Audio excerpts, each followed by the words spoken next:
gente viu essa taxa de desemprego cair ao longo, né, dos últimos 2 anos, sempre muito comemorada, com razão. O número de trabalhadores desempregados no Brasil era muito alto, ele continua alto, né, quando a gente fala de taxa de desemprego de 7,9 no limite aqui no Brasil, né, comparado com os Estados Unidos, que é 3,4, né, mais que o dobro.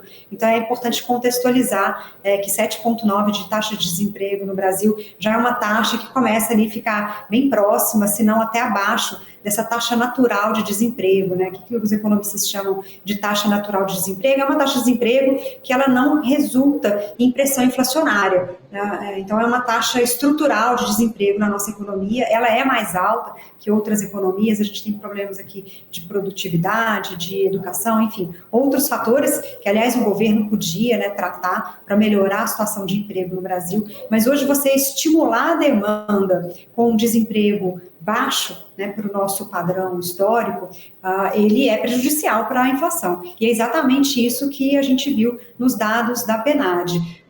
Os dados da PNAD mostram uma notícia muito boa, que é a geração de emprego ao longo de 2022 foi cerca de 3,6 milhões de pessoas ocupadas, né, do número de novas pessoas ocupadas, né, no mercado de trabalho. Desses 3,6 milhões, o destaque foi mais de 2 milhões de empregos formais, com carteira assinada. Então, isso também é muito positivo. A gente está vendo um crescimento do emprego formal maior que o emprego informal.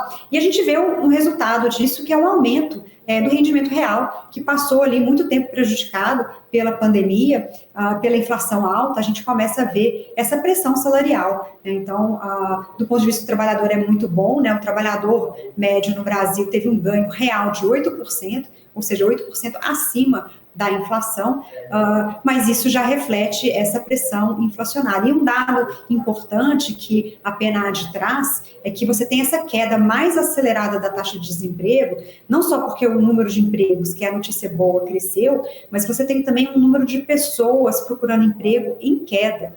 Então, você tem mais pessoas que estão saindo da força de trabalho, pessoas que não querem procurar emprego.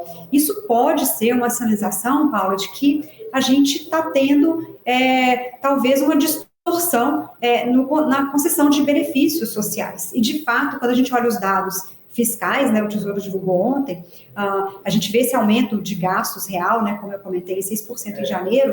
Esse aumento ele é particular de Previdência, do BPC, do Bolsa Família. A gente teve uma aceleração no período eleitoral, então a gente também atribui isso ao governo anterior, parte ali de um incentivo pré-eleição, de acelerar a concessão de benefícios, né? Então a gente viu as filas reduzindo, e isso faz com que a gente tenha talvez um número de beneficiários hoje que está acima do limite, que está acima do normal.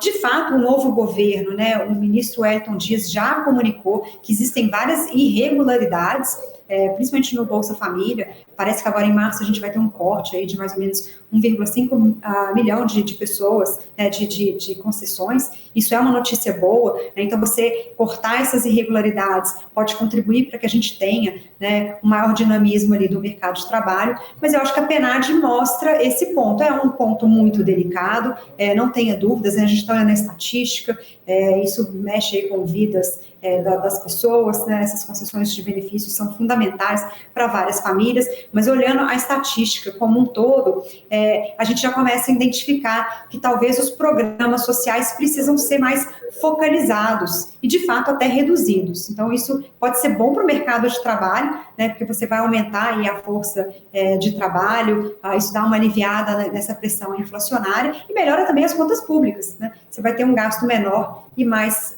focalizado.